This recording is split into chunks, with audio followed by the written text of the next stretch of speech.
Hi, Timsy.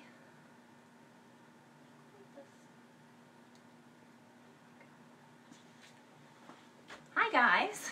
So today I am going to make a lidded butter dish that will end up looking like this. So I will throw this piece that will become the flange area and then a bowl, so I'm going to start out upside down, to end up making the lid. We'll pull some handles and we'll end up with a piece just like this. So I'll start out, and I've got some clay all wedged up and ready to go. And I need a pound for the base and a pound for the lid.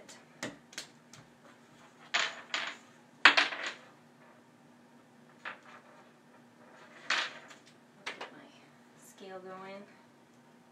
See how good an estimator I am. That's just a little heavy. That's good. That's pretty good. Too much. Okay. I'm going to come over to the wheel. And both of these pieces I will throw on a bat so that they're easier to lift since they'll end up being bottomless. My husband Josh is here, acting as the cameraman for us a little bit. Hello, clay buddies! And he's going to let me know if you guys have any questions, since I'm going to be watching my hands and the clay rather than watching the screen. So please feel free to ask anything you like, and he will let me know. There is, however, about a 20-second delay between when you type something and when I can see it, so bear that in mind as you ask. Got folks logging in from all over the place, from Tennessee and Raleigh and all kinds of places. Well, thanks for joining me, guys. This is so exciting. It feels very strange to be demoing for lots of people without people in the room. It's just Josh and Maggie. Our dog has decided she wants to be part of the fun as well. I'm gonna move the camera so you can see Maggie dog is here. Yes, there's the kid. So I've got my clay centered, and my first step, I'm going to start out and make a hole in the middle. I'm going to go all the way down to the bat. And then I'm going to take this, and I'm making sure that my bat is really clean and clear of any excess slip and moisture, and then start to move this donut outwards. And I'm using the middle finger of my left hand to pull the clay out, and my right hand with the sponge to put a lot of downward pressure onto this little donut of clay to make sure that it stays attached to the bat. Now with the shrinkage of my clay, I know that this interior area needs to be at least 5 inches to account for the shrinkage and the ovaling, in order to be able to hold a stick of butter when all is said and done. So luckily for me, these speedball bats, if I take my donut right out to the edge of the square, it's just about the right size. So that makes it really easy as I'm making many of these at a time. My next step, I'm going to make my flange. So I'm going to take my left thumb and bring everybody over to see this up close. Then I'm going to push down and split the rim. Now, rather than your traditional sort of flange, this actually just ends up being sort of a little bead of clay that the lid will lock over. So I'm going to go down and then flip this edge up a little bit. So then the lid will end up kind of sitting in this little moat groove area. Then this extra clay at the outside, so I split kind of 1/3 to the inside, 2/3 to the outside. Then this extra clay. Someone just asked how much clay. That was a pound? It was 1 pound. So I've got a pound for the base and a pound for the lid. And what clay body? So the clay body that I am using is a Grauleg porcelain body that I get from the Archie Bray Foundation in Montana. And it's just called Grauleg.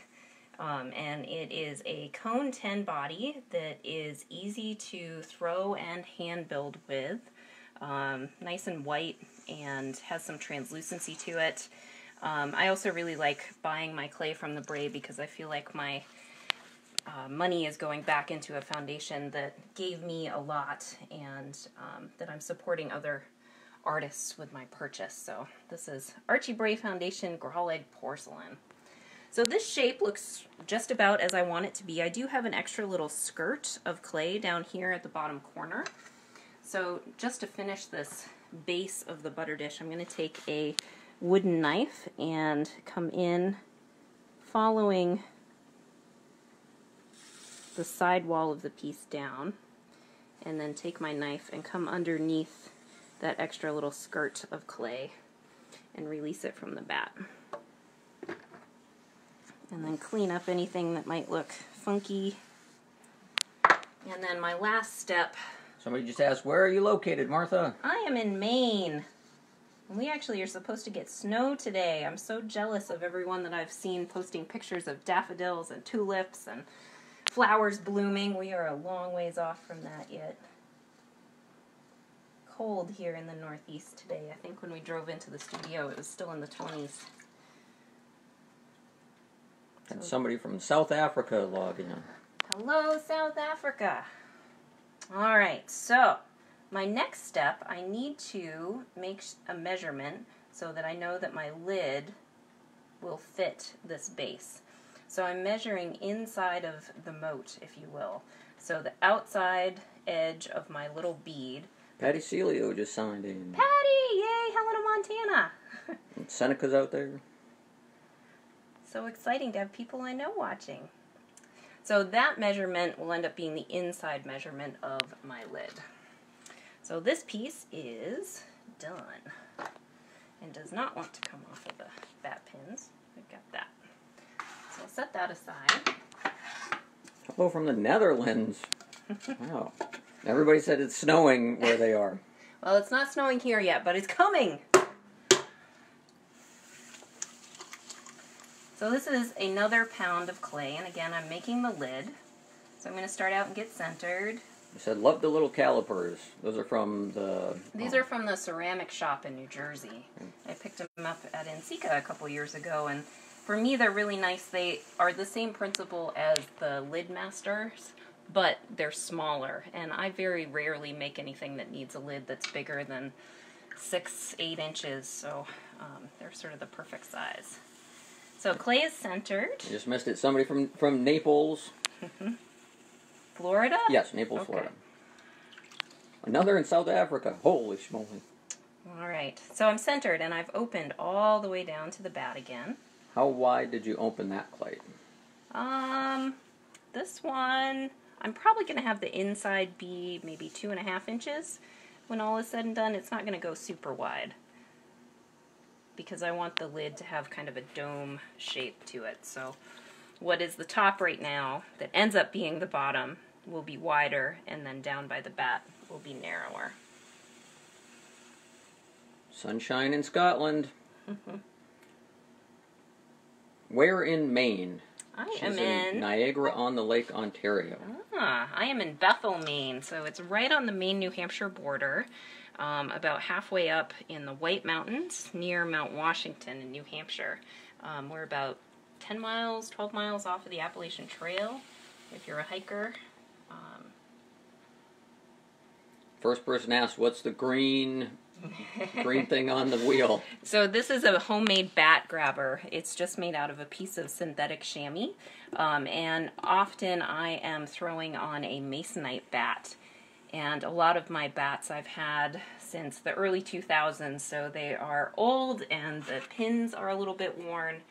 And this piece of fabric that I get a little bit wet before I put it onto the bat just helps to keep, or before I put it onto the wheel head, just helps to keep my bats in place. It's probably not really necessary working with these plastic bats, but I get in the habit of using it, So now that this is about the height I want, I'm going to go in with my calipers and check my size, and I'm just a little bit wide. So I'm going to take this top rim and bring it in just a few millimeters. Rachel from Israel. The whole Sarah world from is Israel. on Wow. Clay Buddies. Whoops, somebody else just signed in. What clay body again? So this is a Grawleg clay body from the Archie Bray Foundation in Montana. When I go over to the table, I've got a box over there so you guys can see the box that it comes in. It's got a great Akio Takamori drawing on the outside of it of the kiln lady. It's pretty fun. And about how tall is that? That's going to be the lid? Yep, this is going to be the lid. So this is 8 centimeters high, 3 inches high.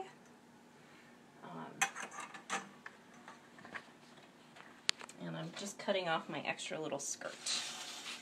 What cone? This is cone 10 clay. I actually fire up to cone 11. I like the extra little bit of translucency and sheen that my clay gets when I fire a little hot. So high fire porcelain. So one more little check. That looks really good. And if you're feeling brave, you can take your lid, give yourself a little check, and that looks like it fits. Alright, so we've got our pieces. Now, pretending like I'm Julia Child, I have made this piece earlier today, so that I've got it in various stages so that you can see this whole process. Ordinarily now, step over the dog. Yes, over the Maggie dog. I would usually wait about an hour or so before doing these next steps.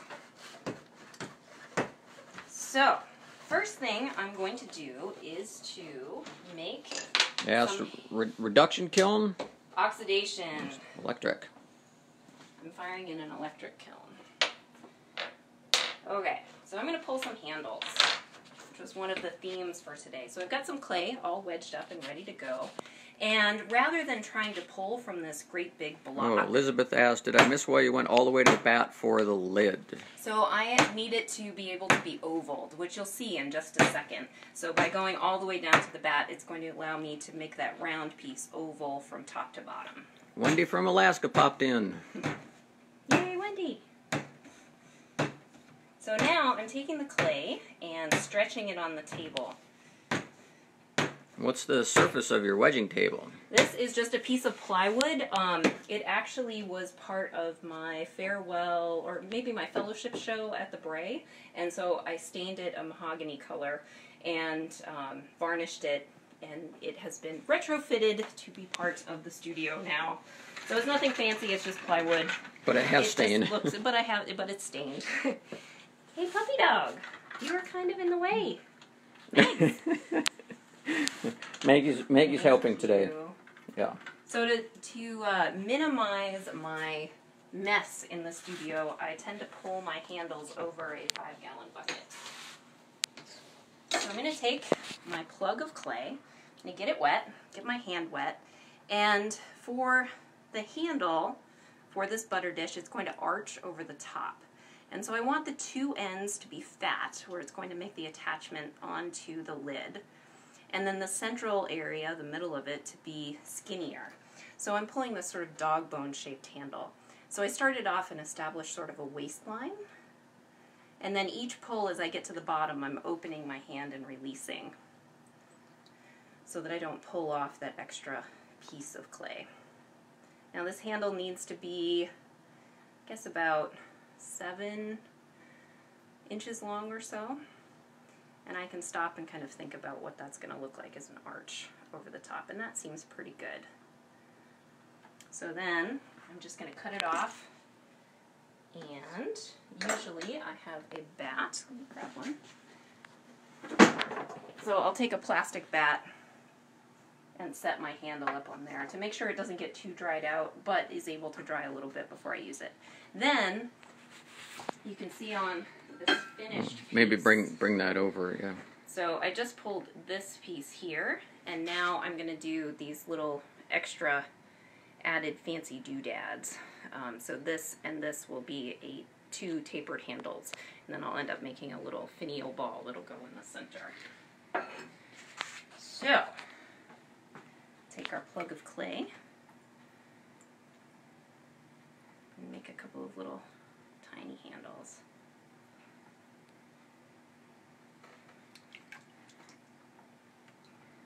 For everybody that hates pulling handles, Martha's making 3 of them on this thing. 3 for 1 instead of 2 for 1. I had a little bit of a funky bottom there. And this really only needs to be half as long as the base handle, because it's going to get laid over the top. So So there's one. And here is number 2.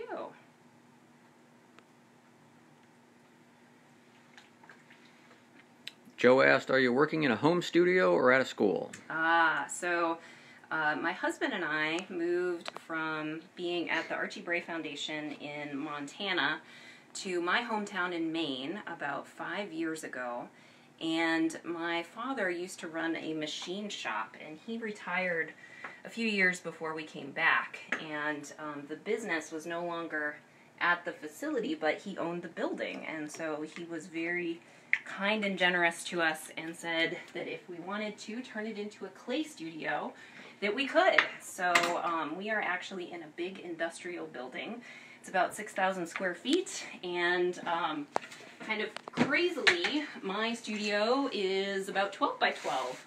Josh can do a little spin around. You can see all of it. I can kind of reach everything from the center area. But someone asked one more time, what's the weight on the pieces? Was a pound each? A pound and a pound. A pound for the lid and a pound for the base. So the last thing that I need, we've got our 2 thrown parts, our handles. We need a slab, because I'm going to have to add a bottom onto this form and a top to the lid, because I threw them without a bottom and a top so that I could oval them. So I'm going to take about 5 pounds of clay and turn this into a slab. So though we own a slab roller and we have one out, actually I guess this is probably only about 3.5 pounds of clay. Keep me honest. Let's see. 4.5 pounds of clay, almost 5. That's pretty close. So I'm going to make the slab by tossing it on the table. Now, even though, as I just said, we own a slab roller, I prefer to make my slabs this way.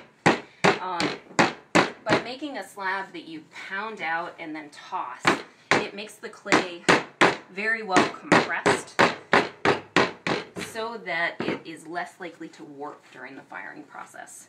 One of the things working with porcelain that a lot of people often talk about is how prone to warping it is. And so I find that by making my slabs this way, rather than just squeezing them in one direction with the slab roller, I'm less likely to have my pieces alter their shape or crack or move as they dry and when they're in the kiln. So I'm just tossing this out in one direction and then the other direction, flipping as I go. And you can see with relatively little effort, I'm ending up with a fairly uniform slab. So once it's about... Mark asked, will there be more videos in the future? Perhaps so. We'll see how today goes. But you also do some on Instagram. I do. I end up posting a fair number of making videos on Instagram.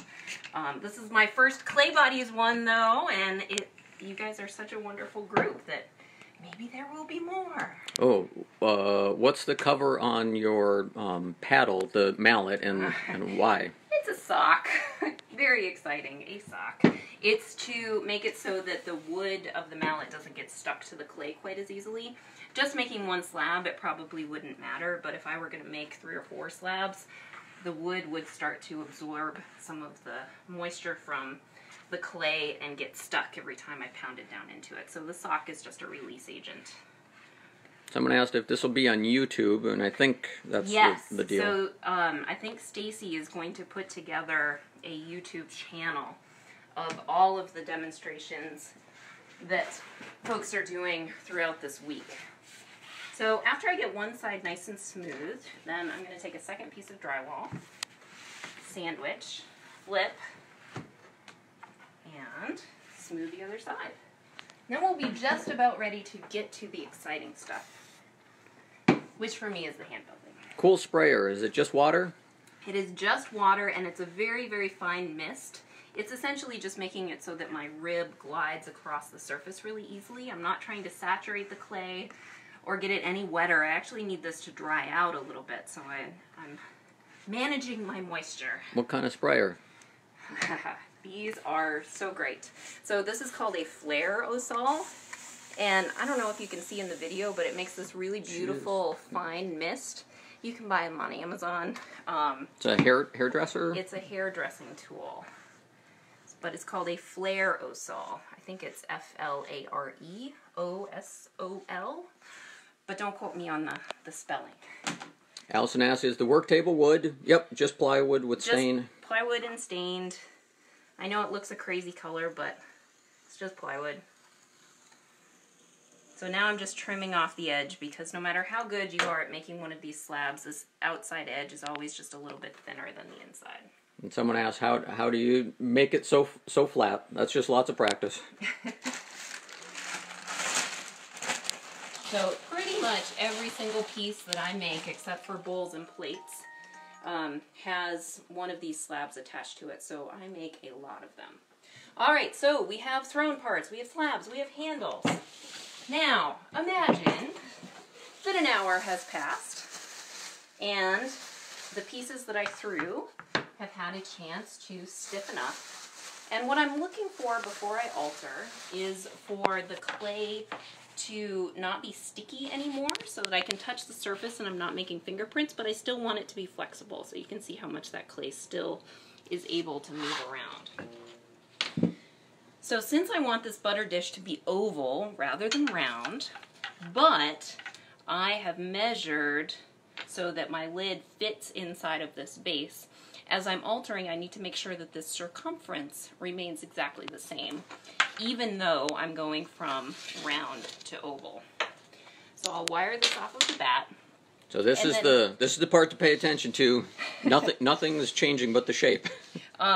Rather than putting my thumbs in and stretching this out, which would be kind of our usual inclination for altering, I'm going to gently pick this up off of the bat, and then I'm just going to manipulate this out into an oval. So we've got our oval base, and then I will cut off the lid. And the person who asked earlier, why did you throw all the way down to the bottom? Hold that up one more time. So there we go. We're missing a bottom / top. So I'm going to take this and also manipulate it into an oval, and by not having any clay in the bottom, it's going to allow me to do that. So we have a bit of a problem, however.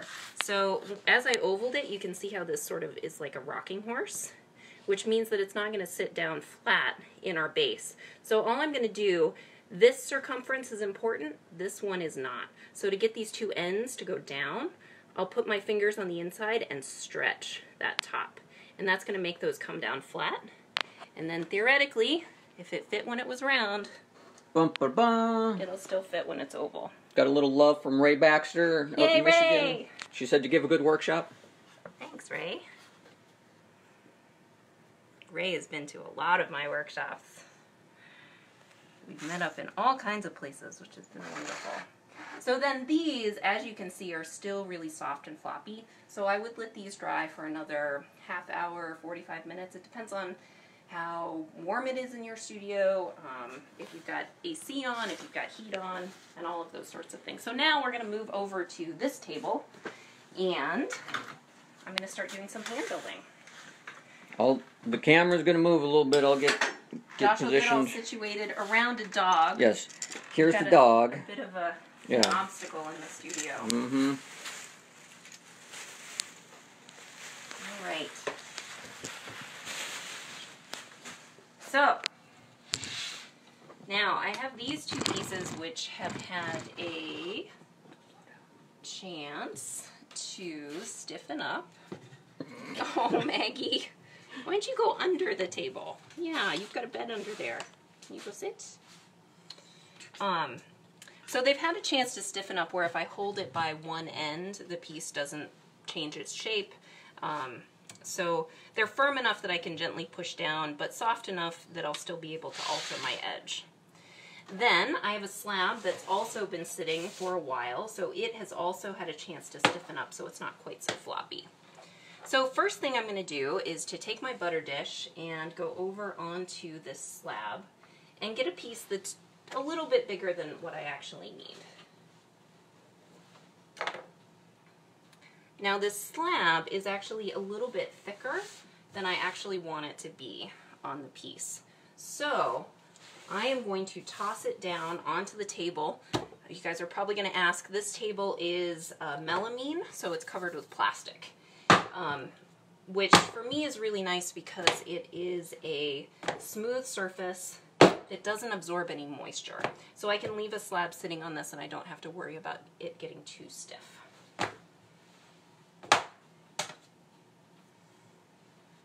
Alright, so then stretch marks are inevitable, as they say. So I'm going to take this and just make sure that as I stretched this piece, that I didn't end up with any extra marks that I don't want. You'll also notice that now this slab is very, very floppy. Can you show the original one? Like so this one is quite stiff. It doesn't move around nearly as much. But this one that I just slammed down onto the table now has a lot of flexibility to it. Because porcelain is very thixotropic, which means the more you move it, the softer it becomes. Which for me is a really nice property to this clay, because it means that I can let things stiffen up but then loosen them up so that I can still be able to alter them and not end up with my edges cracking or my slabs cracking. Everybody thinks the sponge in the water bucket looks like a fried egg or a poached egg. It sort of did, yeah. Alright, so then I have some joining slip, and I always keep this made up and ready to use. It's a combination of bone dry clay, toilet paper, and vinegar. The toilet paper acts just like a paper clay to help bond things together. All the little fibers kind of act like Velcro in my seams. And vinegar helps with adhesion. So I'm going to goop some of this up onto my base and then onto the slab as well, and then do some scoring.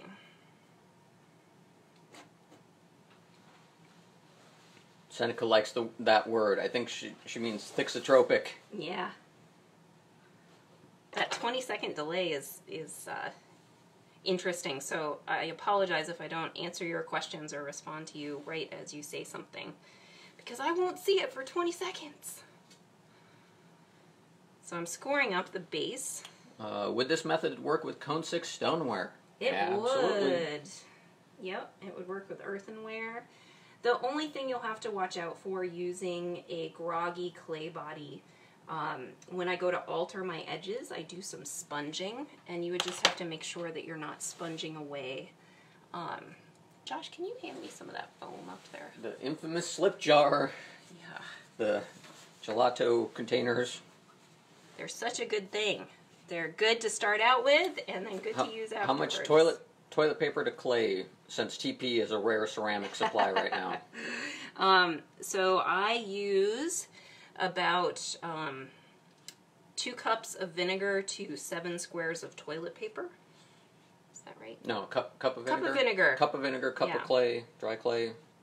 7. I think it's more dried clay than that. But I could, I actually, if you go on YouTube, there is a video of me making my joining slip. If anybody wants to see that process, it is available for free. That was from Ceramics Monthly? From Ceramic Arts Daily. Yeah. Alright, so I've got the base on, and then I'm going to put this between 2 bats to flip it over. So we've got this. And the foam was just to support? The foam was just to support the slab underneath. So then, to make sure that these two are well attached to each other, I'm going to start out in the center, so I'm pushing down in the little moat that I threw to make sure that the slab is actually attached from the middle out, so I don't end up with an air gap at all. Christine asked if you can make the same slip with stoneware clay. Yes. You can. Yep, you can do it with any sort of and any clay is fine.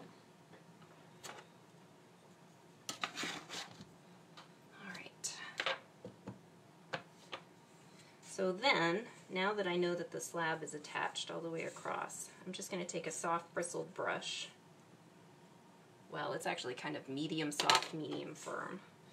And make sure that I've got a good connection on the inside. There's the end of that brush. And then I'm going to do the same thing going around the outside edge.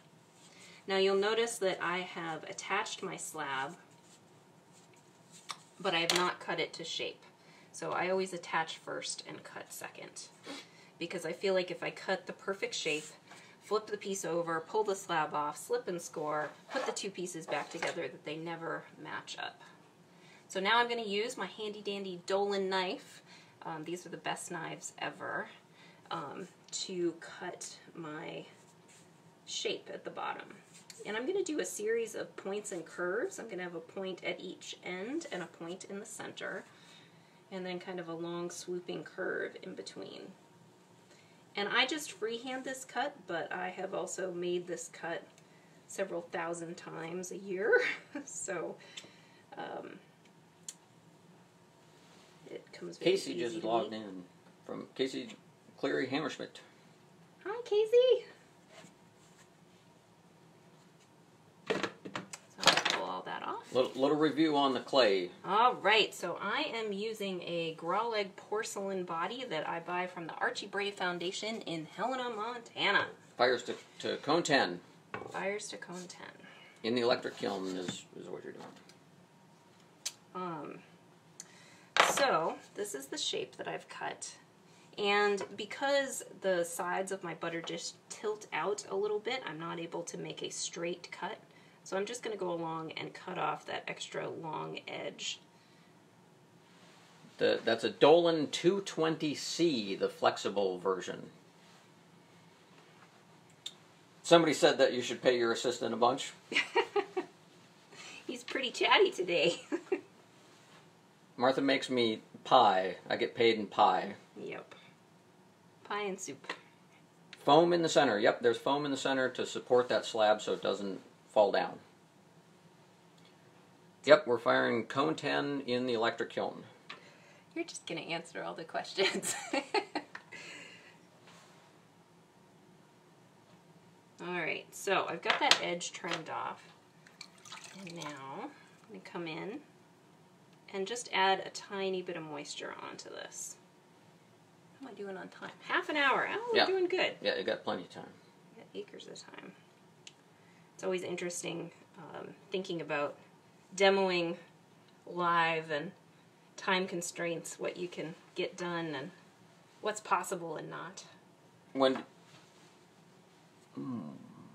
Wendy wants to know what kind of pie. All the pie. Apple pie is the main one. Let's see, Nicole, not concerned about ruining the elements sooner.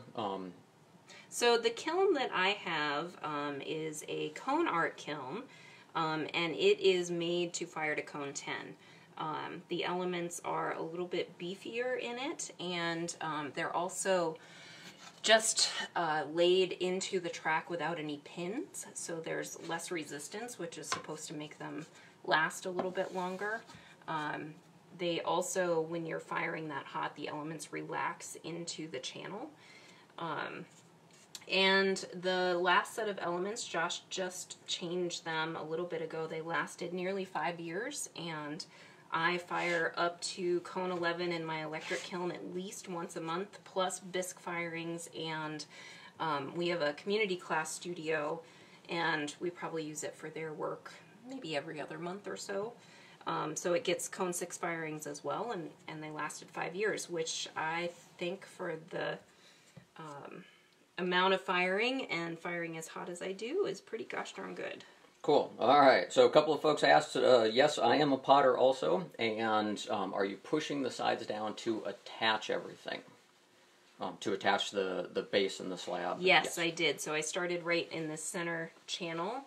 Actually, I started out with it upside down and attached, and then came back in from the top side as well. So now I'm just altering the edge. ClayCon West was still hoping that after all the craziness subsides that they'll still be able to have you come out. Gosh, I hope by January we're still we're not still quarantined. Who knows, but that sure seems like a long ways away to me. All right, so that is the base of our butter dish. So now, hopefully, our lid still fits, and it looks like it does. And kind of a cool way of making a lid for a butter dish this way, I can kind of peek into the inside and actually see how the flange is meeting up with the inside of the lid and see if it's a little big or a little bit small. And it looks like, I think from pushing in here to make sure that the two pieces were attached really well, that I actually moved my flange in a tiny bit. So I'm going to go the opposite way. And the gap that I had wasn't that significant, but I want to get it as perfect as possible. So I'm just pushing this flange back out a tiny, tiny bit. And then we'll put that lid back on and see how close our fit is. So that'll make it so the lid doesn't rock around at all, that it fits really nice and snugly onto the piece. Looks pretty good. What do you guys think so far? You said beautiful. That's going to hold a lot of butter. It will hold up. Well, so a normal butter stick will fit kind of right in the central area, but being just a little bit wider, you can actually fit one of those Kerrygold butter chubs in here. So it's a very versatile butter dish. But what about the East Coast, West Coast butter debacle? This is big enough for an East Coast stick of butter. The West Coast butter sticks are taller and shorter, and so of course if it's big enough to fit the long one, it's large enough to fit the smaller one. So they will all fit in. Kerrygold, East Coast, West Coast, it all fits. Do you fire the lid and the base together? I do. So if we look at this one that's finished, you'll see that there is a waxed off channel right here, and I actually put on wax and then I add in a little bit of alumina because my clay does get a little bit of a sheen to it during the firing. Without that alumina, my lid would get stuck on. I fire them together so that if anything wants to warp, they either warp together or hold each other in place. And every now and then when I'm loading a kiln, maybe I'm lacking a little bit of height, and I have tried setting the lid off to the side and firing them in the glaze firing not together, and it's a very bad idea. Don't do it. So it's always better to fire them in situ, because whenever I don't, they will not fit back together. So now I'm going to cut off all of this extra at the top, which is what allowed me to stretch this piece out to get the two Pippi to says fit. hi. Yay, Pippi! Looking forward to seeing you this summer. So I'm going to cut a line sort of similar to the cuts that I made onto the slab. So I'm going to go down and make a point and then make a curve coming down and kind of slowly work my way all the way around this piece. What is lumina? Oh, alumina. Alumina. Alumina hydrate. Yeah, alumina hydrate is the same stuff you would put in kiln wash on your kiln shelves. You can mix a little bit in with the wax, special for lids. All right, so now I'm going to get a piece again of that same slab that has stiffened a little bit, that's just a little bit bigger than what I need, and then take this and stretch it. Now my fingers are telling me that this sidewall is still pretty soft, so I'm actually going to grab my heat gun and do a little heat gunning for a second.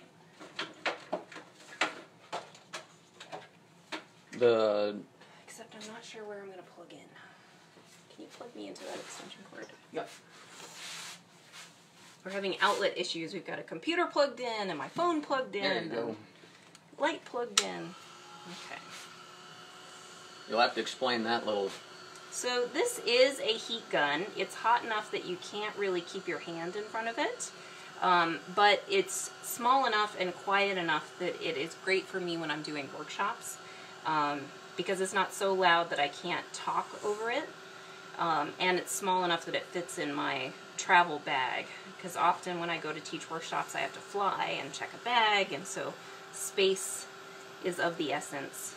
Folks also wanted to know about your cutting the points and curves, if you had to use a template when you first started doing it. No, I just started freehanding it. I mean, it's my style, so I made it up as I went along. I definitely have gotten better at it, so that I don't have to go back and recut things nearly as often as I probably did starting out. Nathaniel Hunter said, wow, you still have that chair. Hi, Nate! I do. It's been recovered, actually. Actually, this is not the same chair now that I think about it. I bought this one in Montana. It's the one that I had in Massachusetts belonged to Karen. And so when I left the studio, she asked if she could have it back. But it's the same sort of thing. So I'm sitting in a kneeling chair, which since I spend, I don't know, probably 70%, 80% of my time hand building, is really good for my back. So I'm not slouching. My body is forward, so I'm over the work without hunching my shoulders. I really like it. So I just press the slab into the top of my butter dish. Someone asked if the desk is plaster. It is not plaster. This is actually a plastic, like melamine. It's, I think, a teacher's desk. It used to have a drawer in it. But the plastic top, rather than plaster, does not dry my clay out.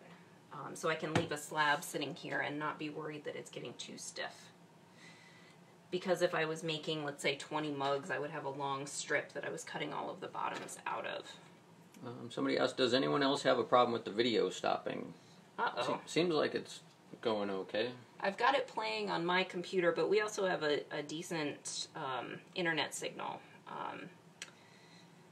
So I'm sorry that your video keeps stopping. So now I'm slipping and scoring again, just like I did on the base of the piece.